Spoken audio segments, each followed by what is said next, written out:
પણ આપના વિસ્તારમાં ત્યાં કેવો માહોલ રહેશે આવનારા 5 દિવસ માટે, એટલે કે શું ત્યાં વરસાદ થવાની સ્થિતિ છે ખરી, તેની તમામ વિગતો મેં આપને સ્ક્રીન પર આપવા જઈ રહ્યા છે। આ બિગ વોલ પર આપણે કેટલાક આંકડા પણ બતાવી દઈએ। માવઠાની આગાહી 31 માર્ચના રોજ જે કરવામાં આવી છે તેની પણ વાત કરીએ તો 31 માર્ચે માવઠાની આગાહી કરવામાં આવી છે, એટલે કે 31 તારીખે રાજ્યભરમાં માવઠું પડી શકે છે। ગુજરાતનો નકશો પણ આપ મારી પાછળ જોઈ રહ્યા છો, એટલે કે 31 તારીખે સમગ્ર ગુજરાતભરમાં તમામ પંથકમાં કે જ્યાં આ વાતાવરણમાં બદલાવ આવશે।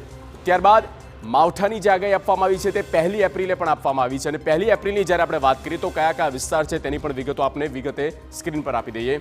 1 એપ્રિલમાં જ્યાં દક્ષિણ ગુજરાત અને સાથે સૌરાષ્ટ્રનો જે પટ્ટો છે તેને થોડી અસર પડી રહી છે, પણ દક્ષિણ ગુજરાત આખું તેમાં આવરી લેવામાં આવ્યું છે।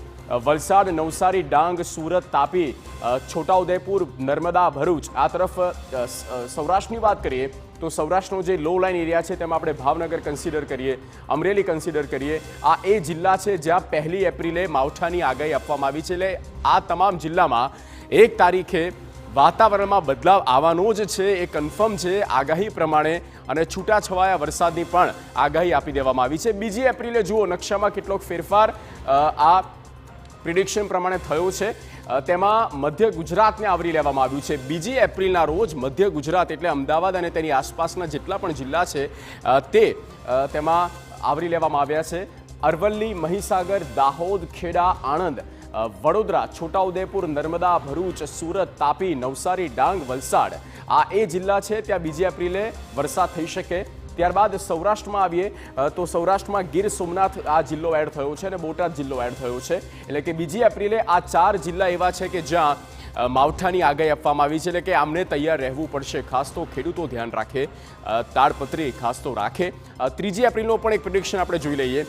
3 એપ્રિલમાં શું છે તો જુઓ આગાહી જે આપવામાં આવી છે તે પ્રમાણે આ પ્રિડિક્શન આપવામાં આવ્યું છે, અને તેમાં કેટલાક જિલ્લા ઓછા થયા છે। કયા જિલ્લામાં 3 એપ્રિલે રહેશે વાતાવરણમાં બદલાવ તો દાહોદ, પંચમહાલ, છોટાઉદેપુર, નર્મદા અને તાપી આ એ જિલ્લા છે કે જ્યાં આ આગાહી 3 એપ્રિલના રોજ આપવામાં આવી છે, અને તેમાં દક્ષિણ ગુજરાત તો આવરી જ લેવામાં આવ્યું છે, કારણ કે શરૂઆત દક્ષિણ ગુજરાતથી થતી હોય છે અને તે સૌથી વધારે પ્રભાવિત થતું હોય છે। દક્ષિણ ગુજરાતની સાથે સૌરાષ્ટ્રનો જે લો લાઇન એરિયા છે, દરિયા કિનારાનો પટ્ટો છે, ત્યાં જે જિલ્લા આવે છે તે પણ તેમાં આવરી લેવામાં આવ્યા છે, એટલે કે આ એ જિલ્લા છે કે જ્યાં વરસાદની આગાહી આપવામાં આવી છે। સુપર પ્રાઇમ ટાઈમનો બીજો મુદ્દો